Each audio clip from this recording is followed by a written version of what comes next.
Rune Factory Guardians of Ozma wasn't the only farming-flavored game I was able to go hands-on with recently.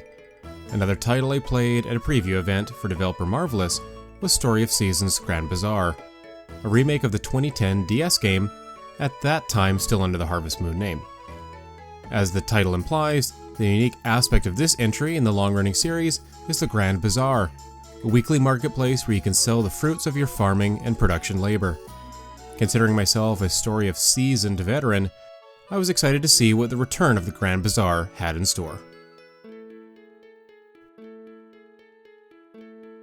After meeting larger-than-life character Mayor Felix, the first portion of the demo allowed me to explore my farm, some of the surrounding areas, and Zephyr Town itself.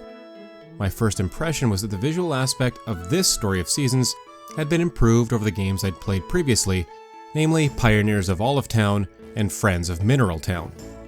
A new glider tool allows you to float down from higher points in Zephyr Town to other sections by catching a ride on the area's signature winds.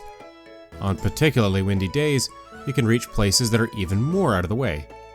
I was able to take my horse for a stroll around the town and towards a racetrack area, but I didn't get to partake in that competition. Another impression I kept coming back to is that the gameplay just felt snappy. It was easier to do what I wanted to do, and the feedback and results of my actions were more immediate and satisfying. It does feel like there's been a noticeable leap from past Story of Seasons entries to Grand Bazaar. The second portion of the demo gave me the chance to partake in the relationship building element, with a total of 12 romanceable characters, 2 of whom are new to the remake. My first interaction was with Jules, and the added voice work made the conversation more engaging and memorable. When I reviewed Story of Seasons Friends of Mineral Town in 2020, one of my primary issues was the lack of depth to the conversations and relationship events. In my brief time with Grand Bazaar, I can see that much more thought has gone into the dialogue and the presentation of these encounters.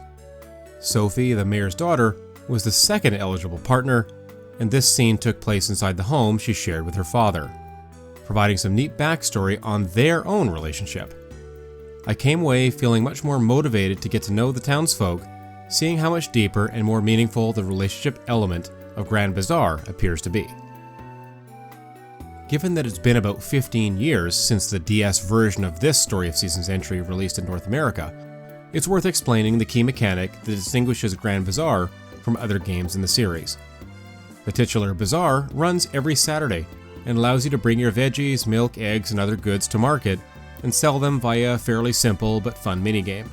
Your fellow villagers become customers at your stall, where you set up a handful of items for sale and ring a bell to entice people to buy from you.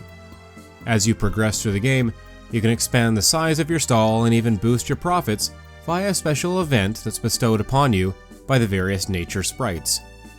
Raking in the bucks at the bazaar is much more compelling than just dropping your items off in a collection box, and it's enjoyable to feel like you have more control over the commerce aspect of the game. Story of Seasons Grand Bazaar seems like not only a massive upgrade over the original release, it's also a noticeable step forward for the franchise as a whole. The attractive presentation and more compelling relationship scenes complement the tried and true farming mechanics, leading to what could be a must-play for fans of the genre. I'm eager to see more of Grand Bazaar leading up to its August 27th release date, and we'll have dedicated Switch impressions as part of our coverage, so stay tuned. This video was made possible by our generous supporters on Patreon. Check out patreon.com/NWR for all the details.